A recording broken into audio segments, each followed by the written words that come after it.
অভিনেত্রী গার্গী দত্ত, তাকে উত্তরীয় পড়িয়ে সম্মান জ্ঞাপন করছেন।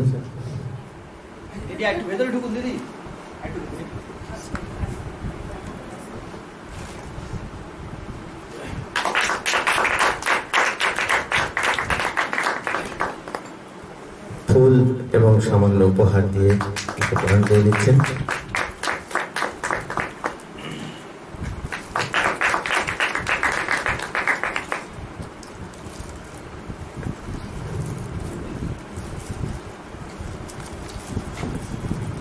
এবারে আমাদের সহসভাপতি কিরিটি মৈত্র,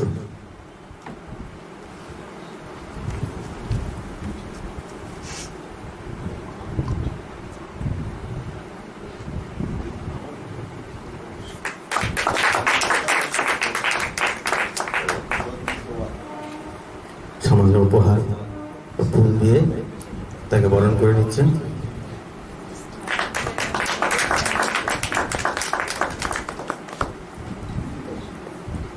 এবারে শ্রী চন্দন মুখোপাধ্যায়কে বরণ করে নিচ্ছেন আমাদের সভাপতি শ্রী অসীম কুমার দত্ত মহাশয়।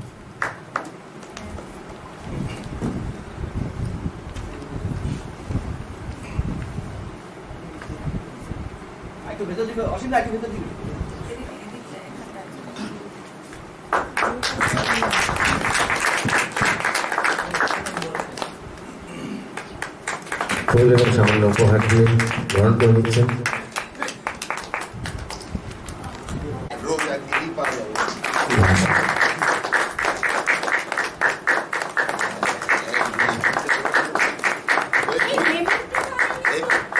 ঝুড়িটা সমেত নিয়ে যাবো কিন্তু। হ্যাঁ, আমাদের দলের মেমেন্টো দেওয়া হবে না।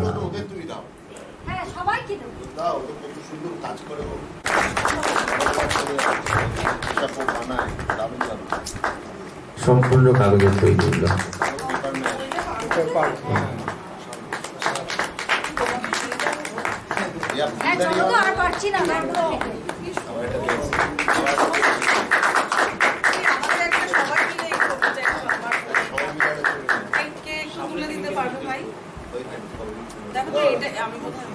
সবাই এটা করে দাঁড়াই।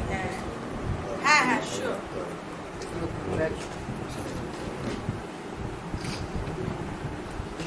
আমরা থাকছি কি?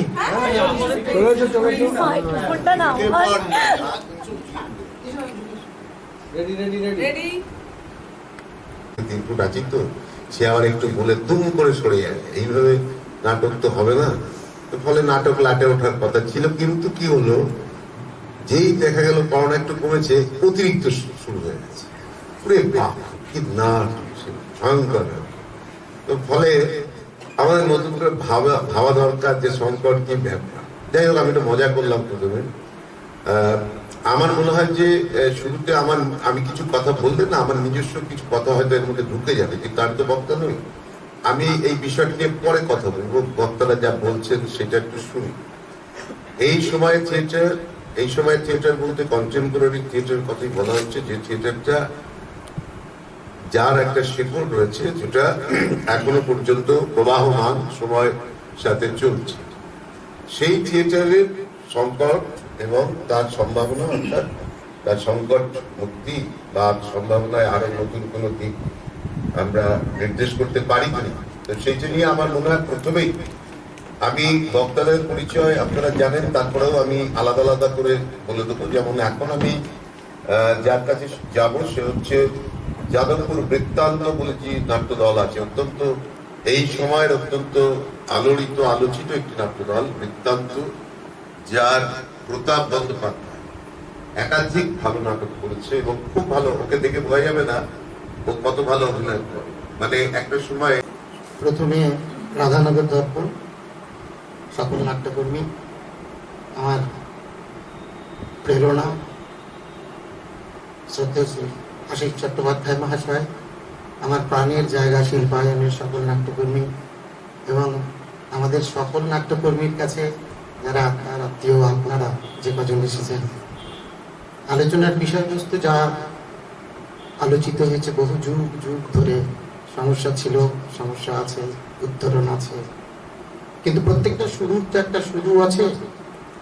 কাজে কোনো একটা সংকট, অনেকগুলো সমস্যা একত্রিত হলে যখন সৃষ্টি হচ্ছে, আমার মনে হয় আমরা তখন ওই সমস্যার সমাধানের বা সংকট সমাধানের চেষ্টাই করে থাকি। একটু জল খাবো, এটা যখন বলি তখন মনে হয় আমার জলের প্রয়োজনীয়তা আছে। অর্থাৎ আমি কাল বা আজকে সারাদিন জলের একটু ঘাটতি রেখে দিয়েছি শরীরে, জলের প্রয়োজনীয়তা মেটাতে হতো। তাই সমস্যার সমাধানের থেকে সমস্যার যে কারণ তার সমাধানটা আমার কাছে বেশি জরুরি বলে মনে হয়। অল্প পরিসর বৃহৎ একটা ভাবনা, কারণ এই সময়ের থিয়েটার বলতে শুধু এদেশের থিয়েটার না, সারা পৃথিবী জুড়ে এই সময়ের থিয়েটার যোগ্যতা নেই। যতটুকু যোগ্যতা সেই মতো করে বলি যে ঔপনিবেশিক শাসনের সময় নীলদর্পণ হচ্ছে সংকট থেকে, সমস্যা থেকে, তার প্রেক্ষাপট অন্য। সেই নাটক ইংরেজিতে অনুবাদ করতে গিয়ে নাম প্রকাশ করা যাচ্ছে না, পাদ্রি জেমস লং। নমস্কার। মঞ্চে উপবিষ্ট উনি মানুষ যারা রয়েছেন, আশিস দা আমাদের কাছে একটা শিক্ষণীয় জায়গা। আশিস দা এবং রাধানগর দর্পণের কলাকুশলী বৃন্দ এবং কিশোর দার সঙ্গে আমার প্রথম আজকে আলাপ, এবং উপস্থিত সমগ্র দর্শক যারা আছেন, দর্শক বন্ধুরা, তাদের সকলকে আমার প্রণাম, শুভেচ্ছা, অভিনন্দন। এবং আজকের এই অনুষ্ঠানে একজন বক্তা হিসেবে আমাকে ভাবার জন্য অনেক অনেক ধন্যবাদ।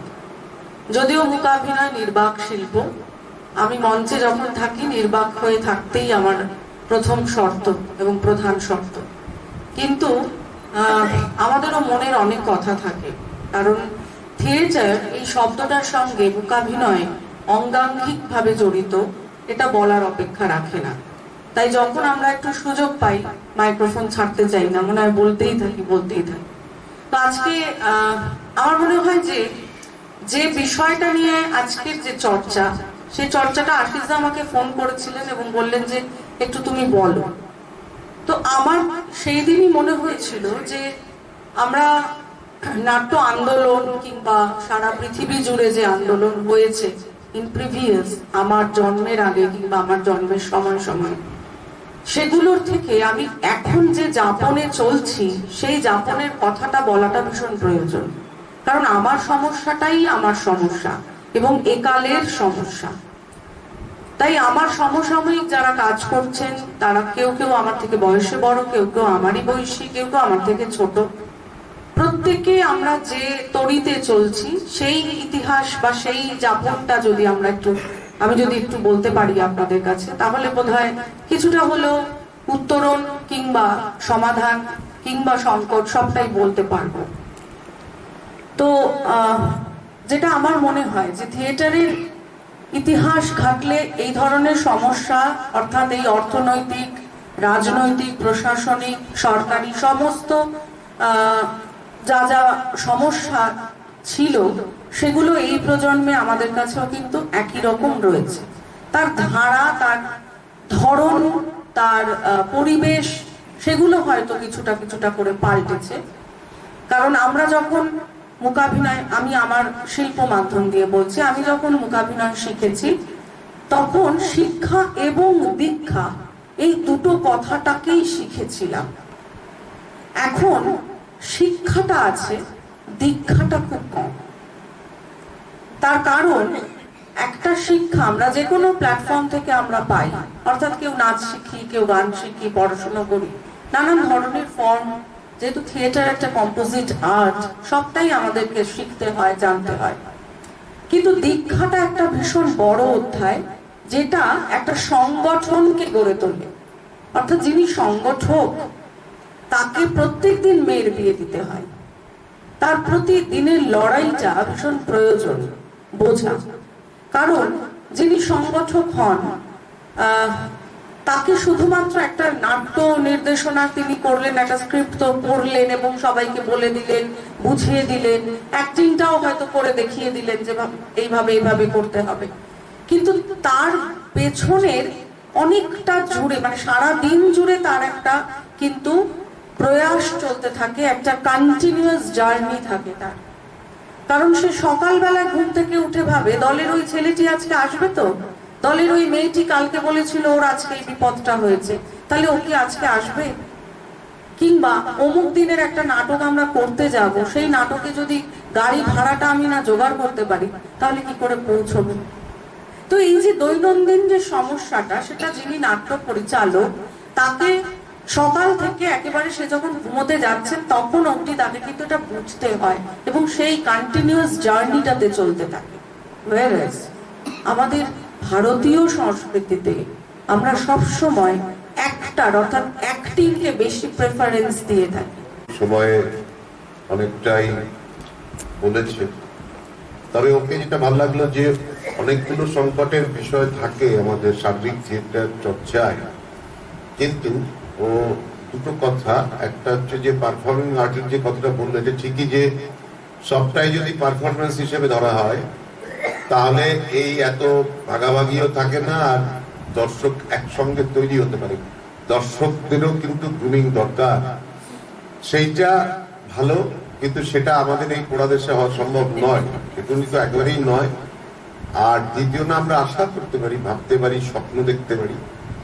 আর দ্বিতীয়ত যেটা আমি খুব ইম্পর্টেন্ট, শেষের যে কথাগুলো, যে ফাইনালি এটা একটা লেসন, এটাকে শিখতে হবে, করতে হবে, জানতে হবে। যে যেমন তেমন চলে এলাম থিয়েটার করতে, কালকে দেখলাম যে চাকরি বাকরি কিছু হবে না, আর জমি টমিও বাবা কিছু রাখেনি যে আলু পটল চাষ করব, চায়ের দোকান দেওয়ার তো ইচ্ছেই নেই, তাহলে থিয়েটারে চলো, ওইখানে কিছু টাকা পাওয়া যায়, সরকার নাকি এরকম টাকা ব্যাগ নিয়ে বসে আছে, গেলেই তো এরকম একটা মানসিক।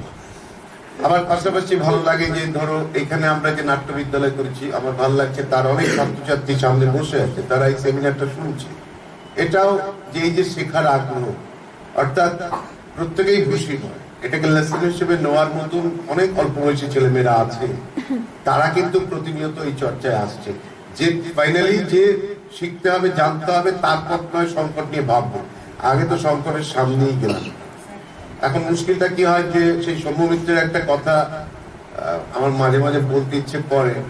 উনি একবার বলেছিলেন যে অনেকেই অনেক বড় বড় বৈপ্লবিক কথা বলেন আমাদের এই প্রান্তিক থিয়েটারে এসে।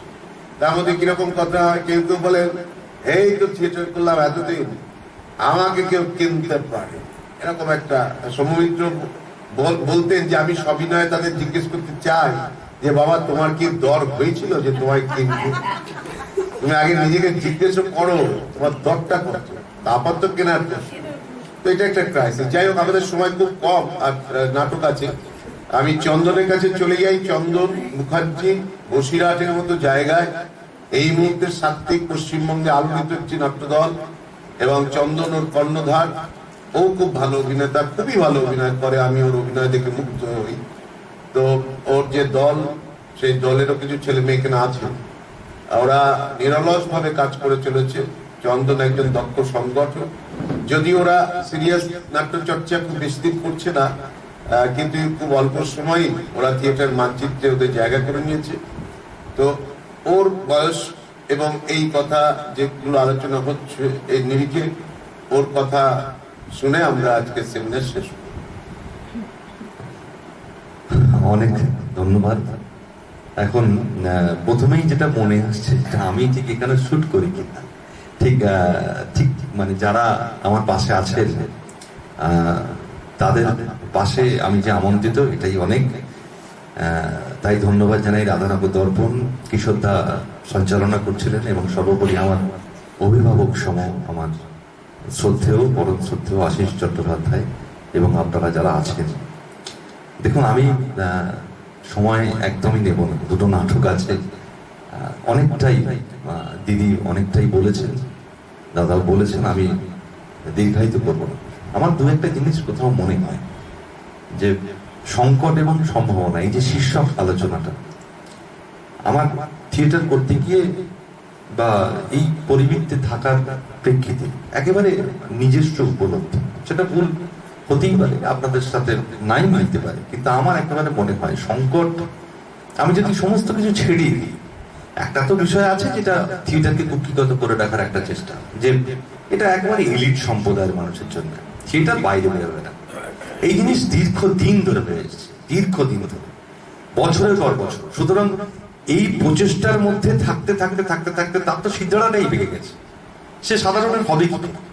সাধারণের একেবারে মাস থিয়েটার করতে গেলে বা সাধারণের জন্য থিয়েটার করতে গেলে তাকে তো এই পরিবৃত্তের মধ্যে থেকে বেরোতে হবে। এই পরিবৃত্তের মধ্যে থেকে থিয়েটারকে বেরোতে দেওয়া হয় বিভিন্ন কারণেই হয়নি। আমি সেই বিতর্কে যাচ্ছি না, কারণ তার প্রেক্ষাপটটা অনেক বড়, আমি সেই জায়গায় যাচ্ছি।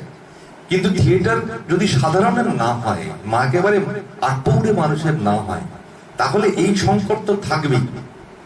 একটা সংকট তো অর্থই, সেটা নিয়ে কোনো প্রশ্ন নেই। এবং আমার আর একটা জিনিস মনে হয়, থিয়েটারের আর একটা সংকট মেধা। এই মেধাটা নেই, হঠাৎ করে ডিরেক্টর তৈরি হয়ে যাচ্ছে, এটা অদ্ভুত লাগে। ডিরেক্টর এত ডিরেক্টর করতে গিয়ে আসছে, তাদের পড়াশুনো কি? থিয়েটার করতে গেলে তো থিওরিটা দরকার। দুটো ডায়লগ বলা তো এই ডায়লগ বলে গেলে এটা তো অভিনয় নয়। যারা থিয়েটার করতে আসছে নিশ্চয়ই তারা অভিনয়কে ভালোবেসে আসছে, এটা নিয়ে কোনো সংশয় নেই। অবশ্যই তারা ভালোবেসে আসছে, কিন্তু দুটো ডায়লগ বলে যাওয়া তো শুধু অভিনয় নয়, তার তো অনেকগুলো আঙ্গিক আছে, অনেকগুলো বিষয় আছে। সেই বিষয়গুলো আমরা চর্চা করছি কি করছি না। তাহলে আমি মানে সবাইকে একে মানে মনে রেখেই বলছি যে ভালো খারাপ বলতে যেটা বুঝি, এটা তো আপেক্ষিক। আমার কাছে যেটা ভালো, আপনার কাছে সেটা খারাপ, ভালো নাও মনে হতে পারে। আমার একটা ভালো প্রোডাকশন, আহা কি ভালো লাগলো, আপনার মনে হলো না এই প্রোডাকশনটা যাচ্ছে তাই ফেলে দিতে হবে, হতেই পারে, হতেই পারে, আপনার মনে ওটা হতেই পারে। কিন্তু এই তর্কটা বাদ দিয়েও যদি কোথাও একটা এই মেরুকরণের জায়গায় যাই, ভালো এবং খারাপ, স্ট্যান্ডার্ড বা বিলো স্ট্যান্ডার্ড, এই জায়গায় যদি যাই, একটু এই তর্কটা বাদ দিয়ে যদি যাই, তাহলে তো প্রোডাকশনের বা ডিরেকশনের কোয়ালিটি কোথাও একটা তো ডিফার করে যাচ্ছে বলেই ভালো প্রোডাকশন বলুন বা খারাপ প্রোডাকশন বলুন, বা ভালো লাগছে না, 5 মিনিট পর উঠে যেতে ইচ্ছা করছে, 10 মিনিট পর মনে হচ্ছে এটা হচ্ছে না কি মঞ্চে, এই ফিল্ড গুলো হচ্ছে তো, হচ্ছে না তা তো নয়। এটা একটা সমস্যা, অবশ্যই সমস্যা। এবং আরো একটা আমার যেটা সমস্যা মনে হয়, সামাজিক একটা খুব সমস্যা। থিয়েটারের সমস্যা তো গোড়াতেও ছিল, গিরিশবাবুকেও তো বারবার দল পাল্টাতে হয়েছিল, হয়নি? বারবার এই দল থেকে সে দল, তার প্রতিভাটাকে তো সবসময় চ্যালেঞ্জ করা হয়েছিল, তার সাংগঠনিক দক্ষতাকেও তো চ্যালেঞ্জ করা হয়েছিল, তাকে অর্থ নিয়েও টানাটানি করতে হয়েছিল, মাইনে দেওয়ার কথা দেওয়া হয়নি, সেটা তো প্রমাণিত, ইতিহাস তো তাই বলেছে। সুতরাং সে সংকট তো আছে। সমবাবুর সময় কি সে সময় ছিল?